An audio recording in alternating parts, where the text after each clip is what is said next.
fazendo de nós um só. People around the world sing the same song, solidarity in the world. Iguais diferentes, mesmos sentimentos, fazendo de nós um só. People around the world sing the same song, solidarity in the world. Meus queridos amigos, minhas queridas amigas, quero conversar um pouco com vocês hoje sobre uma questão muito importante. Na época em que começou a decadência do Império Romano, a Guarda Pretoriana, criada inicialmente para proteger o imperador, começou ela mesma, a Guarda Pretoriana, a transformar seus generais em imperadores, impondo-os ao império, enquanto as legiões romanas, os exércitos romanos, nas fronteiras, procuravam defender não o imperador, mas o império, o Estado romano, suas instituições, defendê-los dos inimigos que o ameaçavam e que acabaram por destruir o Império Romano. Vem-me à mente essa distinção entre a Guarda Pretoriana, que defende o governo, e os imperadores, e as legiões romanas, ou os exércitos romanos, que defendiam o Estado. No momento em que a mídia, aqui no Brasil, hoje, mostra a permanente e assídua presença do ministro da Defesa nas reuniões políticas que envolvem a presidente da República, Dilma Rousseff. Tais reuniões não se constituem em conselho político formal, não tem uma constituição oficial. Comparecem a elas, ou são convocados, dirigentes e líderes de partido, ou dos partidos aliados de sustentação do governo. Geralmente comparecem os ministros da Casa Civil, da Secretaria da Imprensa, o ministro da Justiça. Comparece o ex-presidente Luiz Inácio Lula da Silva, alguns líderes do partido no Congresso.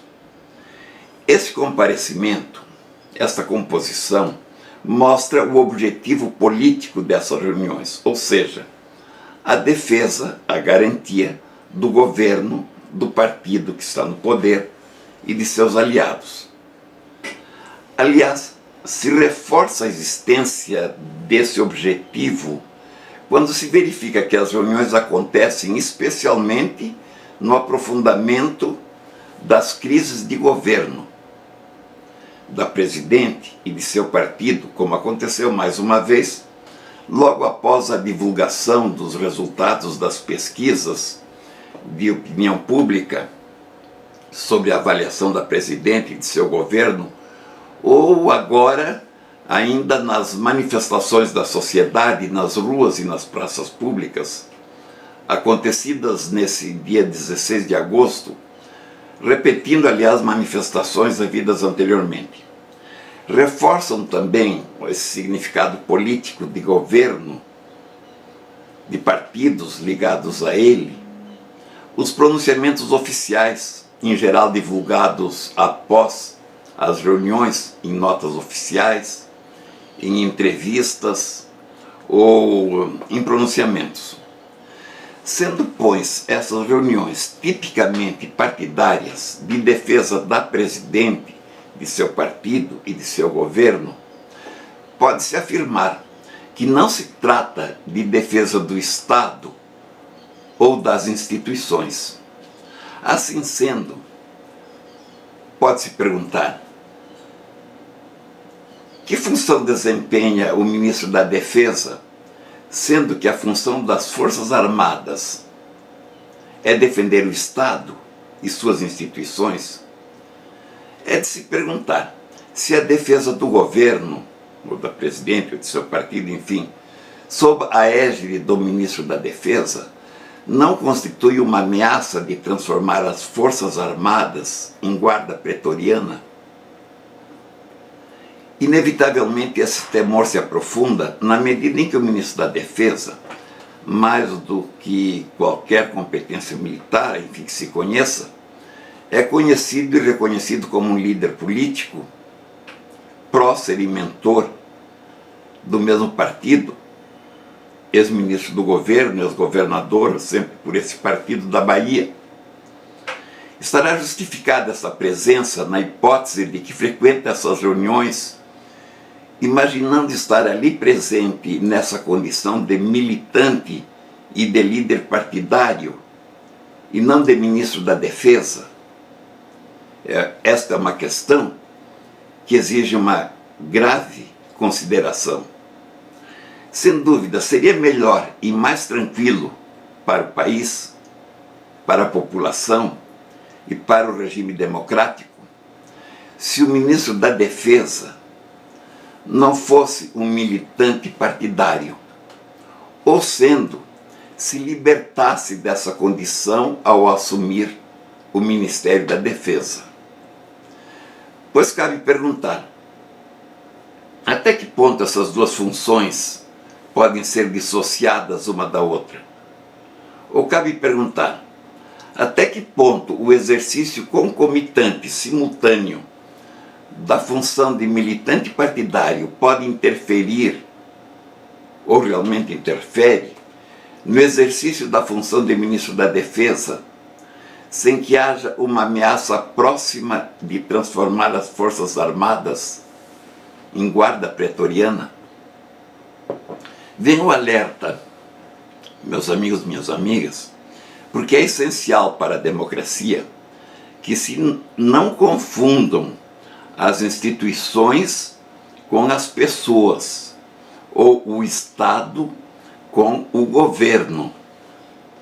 Felizmente no Brasil, nem as instituições, nem o Estado brasileiro estão ameaçados.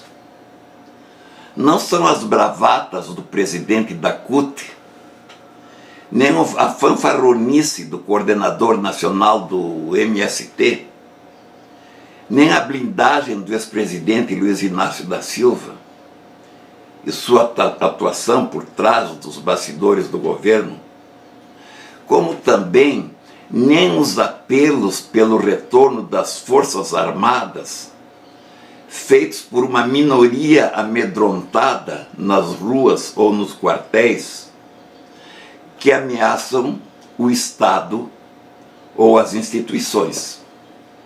Felizmente, eu repito, nossas instituições, as instituições brasileiras, funcionam apesar dos erros ou dos desmandos dos que as administram e as conspurcam. Mas funcionam. Funcionam, sobretudo, graças aos brasileiros, que têm a coragem, a consciência e a competência de fazê-las funcionar, apesar daqueles. A ameaça contra o Estado e as instituições existem se as Forças Armadas se transformarem ou forem transformadas em guarda pretoriana, como na época da decadência do Império Romano, para fazer ou desfazer imperadores. No entanto, para que isto não venha a acontecer, é necessário que os que têm consciência, os que têm responsabilidade, ao nível da responsabilidade de cada um, não optem pelo conforto da cegueira e da alienação, ou que prevaleçam neles também seus próprios interesses sobre os interesses, as demandas e os direitos da sociedade. Esses, os que têm consciência, os que assumem responsabilidade, os que saem de sua zona de conforto, esses mudarão, ou farão mudar o que deve ser mudado. O que deve ser mudado, primeiro, as consciências desviadas. Segundo, as estruturas injustas, concentradas e concentradoras do excesso do poder e do esvaziamento das responsabilidades para com o Estado e para com as instituições. para com a sociedade ou para com o povo. Enfim,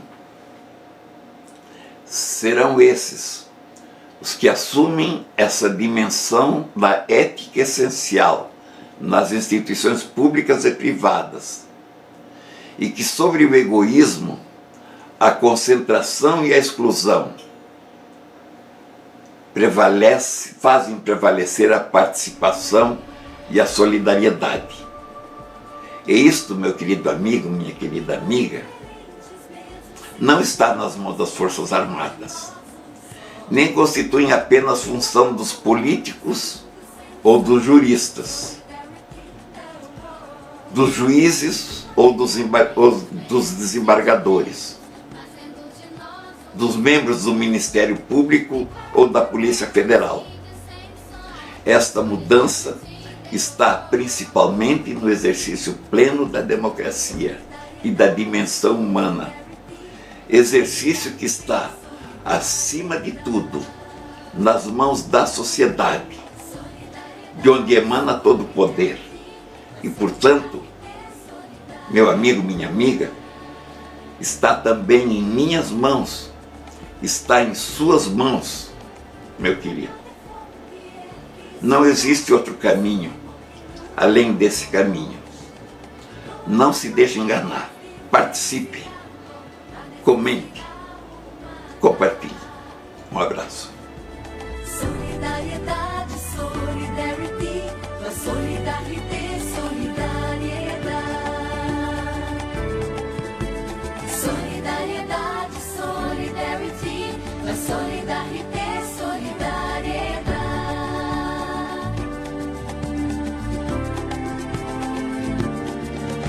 No coração somos um só país, in our heart we are